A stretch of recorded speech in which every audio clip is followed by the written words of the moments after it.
कुछ रास्ते मंजिल की ओर नहीं, सीधे काल के मुंह में ले जाती हैं। अमावस्या की वो डरा देने वाली रात और चंदनपुर का वो अभिशापित रास्ता, जहां हवा की हर सरसराहट में एक अनजाना खौफ सांसें ले रहा था। आसमान में तारों का नामो निशान तक नहीं था, मानो बादलों ने भी डर के मारे चांद को अपने आगोश में छिपा लिया हो।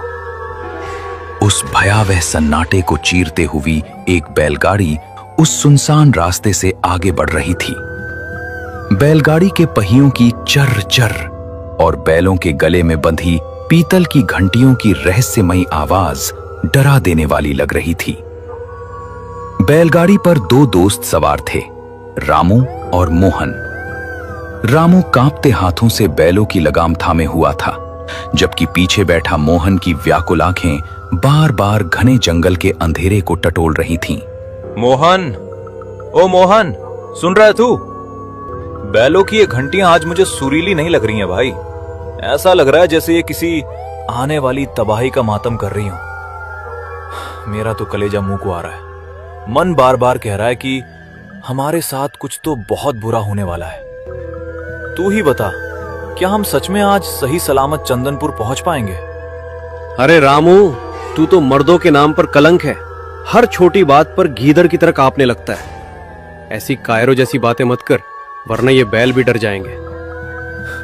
तू भी डर रहा है और मुझे भी डरा रहा है। बस तू हिम्मत रख। बस हमें चंदनपुर का ये आखिरी जंगल ही तो पार करना है। एक बार गांव की सीमा दिख गई, फिर हम चैन की सांस लेंगे। तू बस बैलगाड़ी चला और फालतू की बातें बंद कर। मोहन ऊपर से हिम्मत तो दिखा रहा था, पर वो इस बात से अनजान था कि उस घने सन्नाटे के पीछे कोई खूंखार आंखें उनका पीछा कर रही थीं। बैलगाड़ी रेंगती हुई आगे बढ़ रही थी और हर कदम के साथ खतरा गहरा होता जा रहा था। भाई मोहन, डर के मारे मेरा गला एकदम सूख कर कांटा हो गया है। थूक निकलना भी मुश्किल हो रहा है। कसम से हमारे पास तो एक बूंद पानी तक नहीं बचा है। इस मनहूस रास्ते पर ना कोई झोपड़ी दिख रही है, ना कोई ढाबा। अगर अगले आधे घंटे में मुझे पानी नहीं मिला तो मेरी तो प्यास और दहशत के मारे यहीं जान निकल जाएगी। प्यास तो मुझे भी बहुत जोरों की सता रही है रामू। गला ऐसे जड़ रहा है जैसे किसी ने मुंह में अंगारे रख दिए हो। लेकिन तू ही देख, इस वीराने में पानी मिलना तो दूर, यहां तो कोई परिंदा भी पर मारता नहीं दिख रहा है। फिर भी अपनी आंखें खुली रख, शायद कहीं कोई कुआं या घर दिख जाए। वो देख रामू, सामने वो झोपड़ी दिखाई दे रही है। शुक्र है उस ऊपर वाले का, उसने हमारी सुन ली। वहां हमें पीने का पानी जरूर मिल जाएगा। चल जल्दी से बैलगाड़ी को उस झोपड़ी की तरफ मोड़। वहां कोई ना कोई इंसान तो जरूर मिल जाएगा जो हमारी मदद कर सके। वो झोपड़ी बाहर से इतनी जर्जर और खंडहर जैसी थी कि मानो सालों से वहां कोई इंसान ना भटका हो। भाई मोहन, यहाँ का सन्नाटा कुछ ज्यादा ही डरावना लग रहा है। तू खुद देख, ये झोपड़ी तो सालों से वीरान और लावारिस पड़ी लग रही है। क्या तुझे सच में लगता है कि इस खंडहर जैसे झोपड़ी के अंदर कोई जिंदा इंसान होगा जो हमें पानी पिलाएगा? मुझे तो यहाँ रुकना खतरे से खाली नहीं लग रहा। देख भाई रामू, अब यहाँ तक आ ही गए हैं तो बिना जांच के पीछे हटना बेवकूफी होगी। प्यास से तड़प कर मरने से तो अच्छा है कि एक बार भीतर झांक कर देख लिया जाए। शायद कोई गरीब यहाँ रहता हो। ठीक है भाई, जैसी तेरी मर्जी।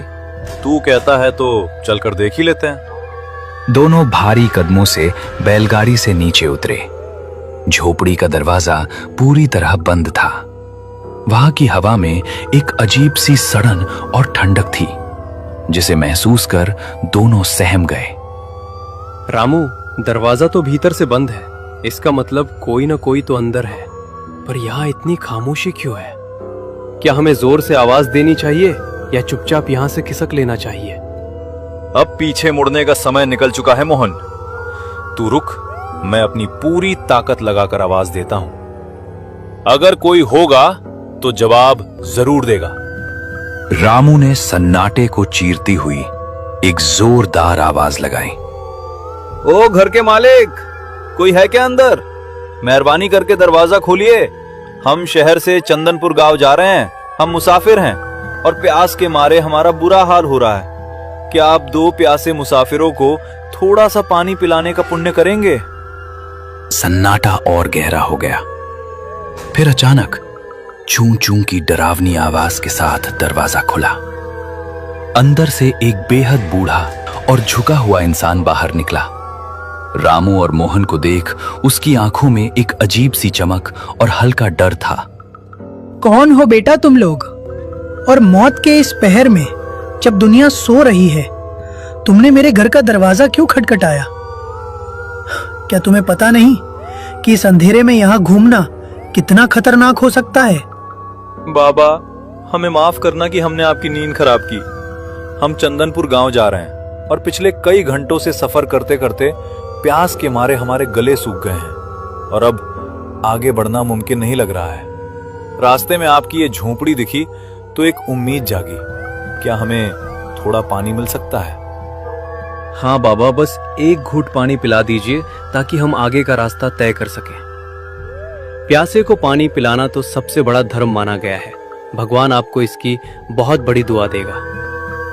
क्यों नहीं बेटा, प्यासे को पानी पिलाना तो पुण्य का काम है। तुम दोनों बाहर इस खौफनाक अंधेरे में क्यों खड़े हो? झोपड़ी के अंदर आ जाओ, मैं अभी तुम दोनों के लिए घरे का ठंडा पानी लेकर आता हूँ। वे दोनों संकोच करते हुए अंदर चले गए। अंदर एक पुरानी लालटेन जल रही थी, जिसकी मध्यम रोशनी में दीवारें परछाइयों के साथ खेल रही थीं। कोने में एक खटिया पर एक बूढ़ी औरत लेटी हुई थी, जो उन्हें बिना पलक झपकाए देख रही थी। बेटा, तुम दोनों कौन हो और इस काली अमावस्या की रात को, जब शैतान आजाद होते हैं, तुम इस रास्ते पर क्यों निकले हो? क्या तुम्हें अपनी जान प्यारी नहीं है? तुम्हें क्या पता नहीं कि इस रास्ते पर पैर रखना मतलब यमराज को दावत देना है? अम्मा, हमें भी पता है कि रात डरावनी है, पर कुछ बहुत जरूरी काम था इसलिए निकलना पड़ा। बस रास्ते में प्यास लगी तो हम यहाँ पानी की उम्मीद में आ गए। अरे भाग्यवान, डराओ मत इन बच्चों को। बेटा, तुम दोनों निश्चिंत होकर बैठो। मैं अभी मटके से एकदम शीतल जल लेकर आता हूँ, जो तुम्हारी सारी थकान मिटा देगा। बूढ़ा इंसान अंदर के कमरे में चला गया। रामू और मोहन को वो जगह बहुत डरावनी लग रही थी। तभी वो बूढ़ा वापस आया। उसके हाथ में पीतल के 2 पुराने और मध्यम पड़ चुके गिलास थे। ये लो बेटा, मटके का ठंडा पानी। इसे पियो और अपनी आत्मा को शांत करो। क्या पता आगे इस रास्ते पर तुम्हें फिर कभी अपनी प्यास बुझाने का मौका मिले या ना मिले।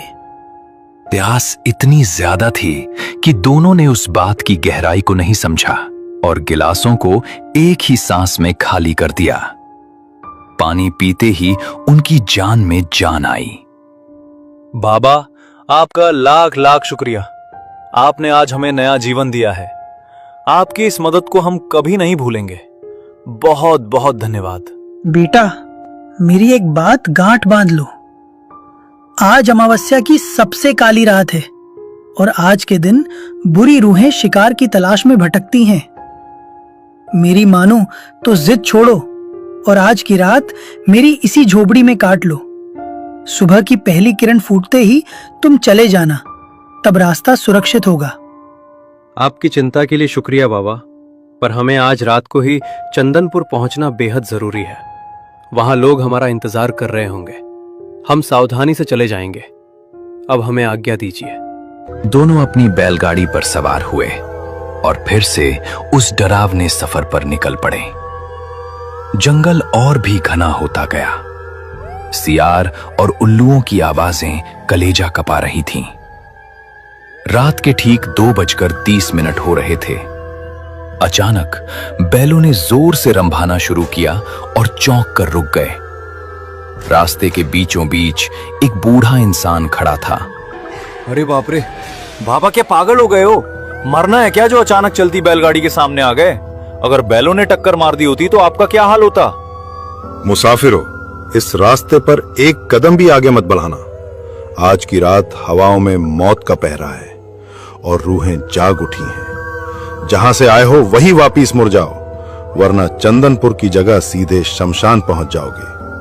और तुम्हें कोई बचाने वाला नहीं आएगा। वो बाबा, अपना ये डरावना ज्ञान अपने पास ही रखो।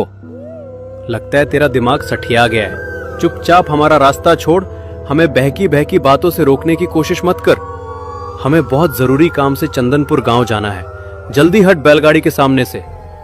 मूर्खो, मैं तुम्हारी भलाई के लिए कह रहा हूं। आगे का मंजर तुम्हारे होश उड़ा देगा। अभी भी वक्त है, अपनी जान बचाओ और वापिस लौट जाओ, वरना पछताने के लिए सांसें भी नहीं बचेंगी। बाबा, हमें डराना बंद करो। हमें किसी भी हाल में आज ही चंदनपुर गांव पहुंचना है। कृपया हमारा रास्ता मत रोकिए और किनारे हट जाइए। वो बूढ़ा इंसान खामोशी से रास्ते से हट गया। उसकी चेतावनी को बुढ़ापे की सनक समझकर वे दोनों बैलगाड़ी से आगे बढ़ गए। पर उन्हें क्या पता था कि मौत उनका पीछा कर रही है। कुछ दूर आगे जाते ही उन्हें रास्ते के किनारे एक अकेला मुसाफिर खड़ा दिखाई दिया।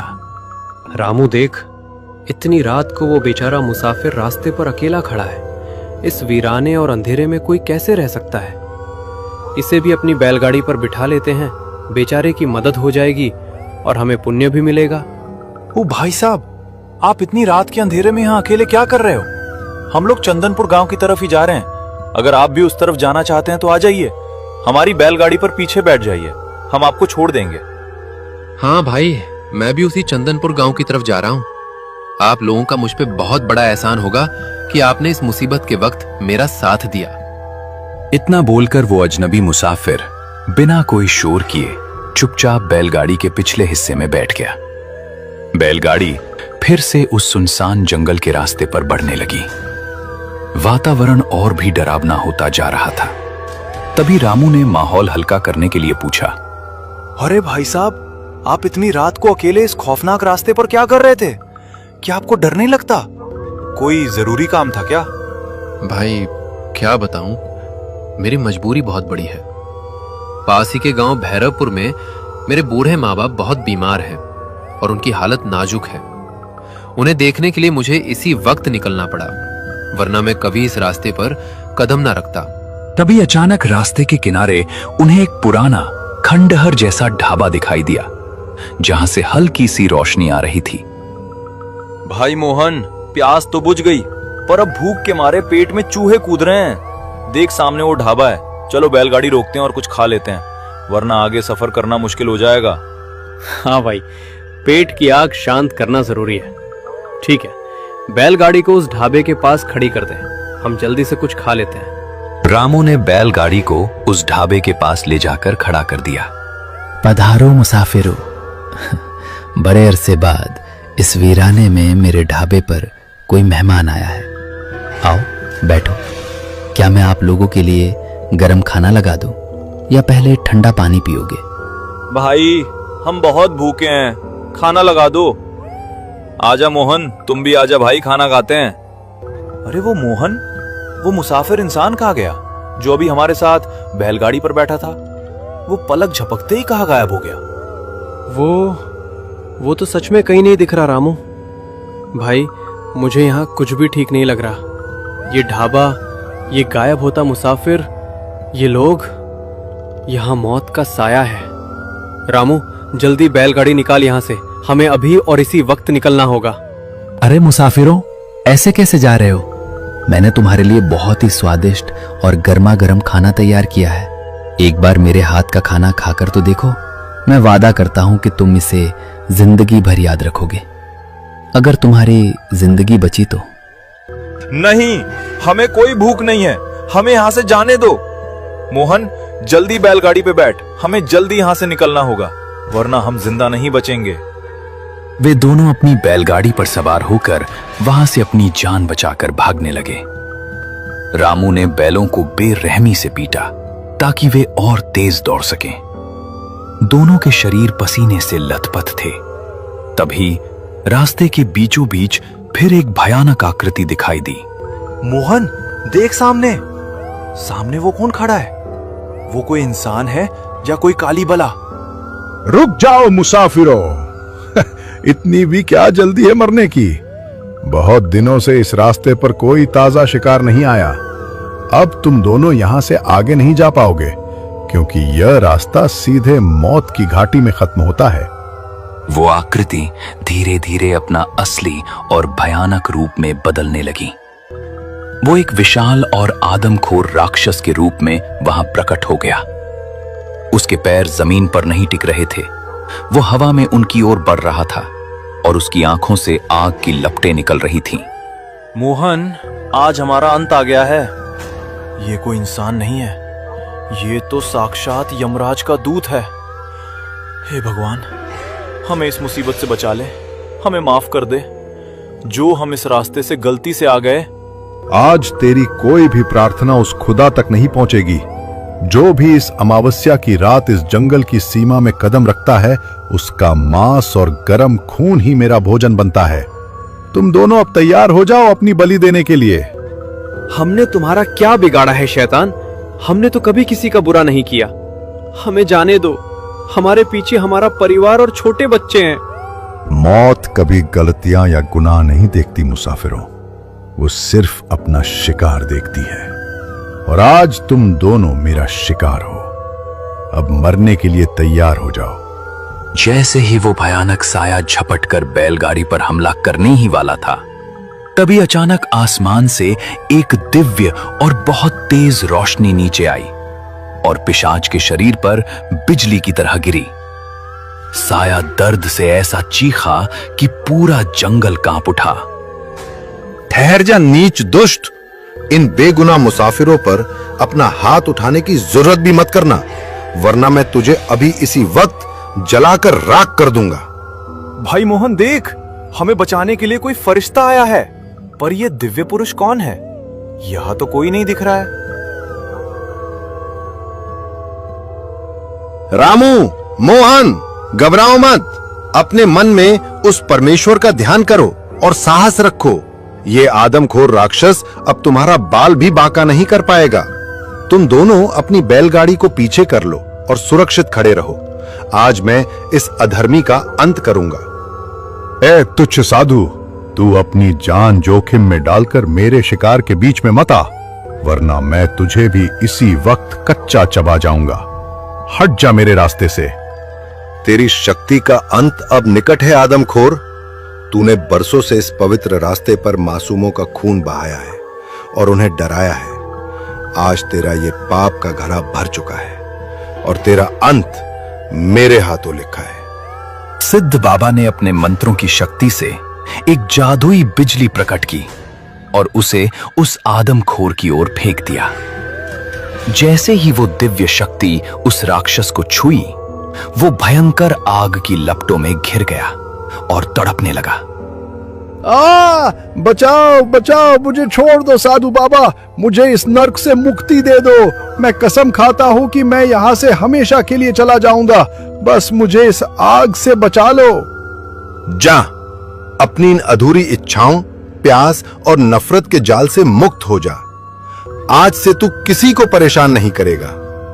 देखते ही देखते वो भयानक आदमखोर राक्षस धुएं के एक काले गुबार में बदल गया और गायब हो गया। जंगल का वातावरण अचानक एकदम शांत और शीतल हो गया। बादलों के बीच से चांद की मध्यम रोशनी जमीन पर पड़ने लगी। बाबा, आज अगर आप सही समय पर ना आते तो आज हमारी हड्डियां भी नहीं मिलती।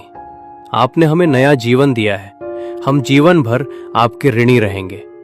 बेटा, साहस और उस ईश्वर पर अटूट विश्वास ही इंसान का सबसे बड़ा कवच होता है। अब बिना पीछे मुड़े सीधे अपने गांव चंदनपुर जाओ। देखो, सुबह का सूरज उगने ही वाला है। अब तुम्हें इस रास्ते पर कोई खतरा नहीं होगा। साधु बाबा का आशीर्वाद लेकर रामू और मोहन अपनी बैलगाड़ी पर सवार हुए और तेजी से चंदनपुर की ओर निकल पड़े। आखिरकार कुछ समय बाद वे चंदनपुर गांव की सीमा में पहुंच ही गए। उस रात का वो भयानक मंजर उनके जहन में हमेशा के लिए कैद हो गया, पर उन्हें खुशी थी कि वे सुरक्षित थे।